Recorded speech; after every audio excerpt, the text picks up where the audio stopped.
Gordon K. Hirabayashi and his bride, Esther Schmo, after their Quaker wedding ceremony in Spokane, Washington. Both were students at the University of Washington. Hirabayashi made history as one of the Japanese Americans who defied the U.S. government's order of evacuation to concentration camps in 1942. This spring, the Trump administration cited a World War II-era case that allowed for wartime discrimination against Japanese Americans to support its argument in a case involving a Guantanamo Bay detainee. An excerpt from a leaked April briefing, which has yet to clear the government's review process, revealed that the Department of Defense cited a 1943 Supreme Court decision, Hirabayashi v. United States, in its argument to keep Guantanamo Bay detainees from disseminating their artwork. The Hirabayashi decision upheld the idea that curfews against a minority group, in that case, Japanese Americans, are constitutional during a time of war. Dear Department of Defense. The broader legal arguments aside, can we agree that it's not a good look to invoke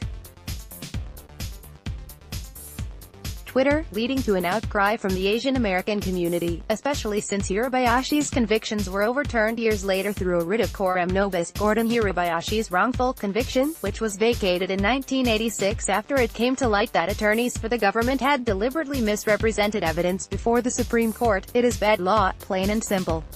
Nina Wallace, communications coordinator for Densho, an organization that preserves Japanese American history, told HuffPost.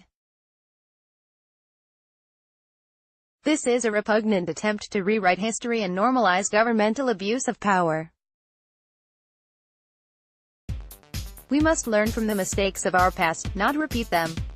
The Department of Defense declined to comment on the case. The Trump administration briefing responds to a motion filed by the lawyers of Ammar al-Baluchi, who was accused of helping to plot the 9/11 attacks. He is currently being detained in U.S. detention facilities in Guantanamo Bay, Cuba.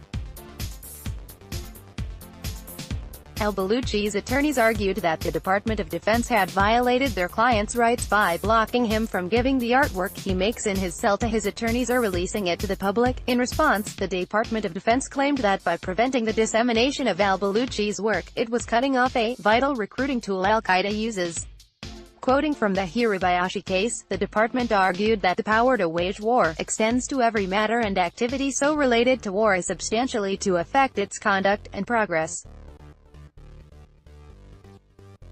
The power is not restricted to the winning of victories in the field and the repulse of enemy forces. It embraces every phase of the national defense, including the protection of war materials and the members of armed forces from inquiry and from the dangers which attend the rise, prosecution and progress of war. Al-Baluchi's motion was denied. This is a repugnant attempt to rewrite history and normalize governmental abuse of power. Nina Wallace, Densho. The Hirabayashi case has been discredited for decades, Wallace said. Gordon Hirabayashi was a college student when, in 1942, he decided to disobey the wartime curfew imposed on Americans of Japanese descent. He was eventually arrested for defying both the curfew and exclusion orders handed down by the head of the Western Defense Command, General John L. DeWitt, that led to the incarceration of Japanese Americans during World War II. The Supreme Court, which opted to rule only on the curfew violation, decided unanimously to uphold the curfew conviction, with Chief Justice Harlan Fiske Stone going as far to say that some infringement on individual liberty was permissible in times of war. Decades later, Hirabayashi's conviction was vacated, and in 2011, the Justice Department formally confessed to its mistakes in the Japanese-American internment cases, making the Defense Department's use of the case for a legal argument all the more shocking. That the government has resorted to using the Hirabayashi case as precedent is astonishing. Gary Maeda, president of the Japanese-American Citizens League, said in a statement on the Defense Department's briefing,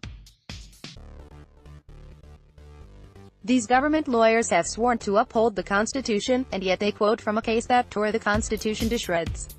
Download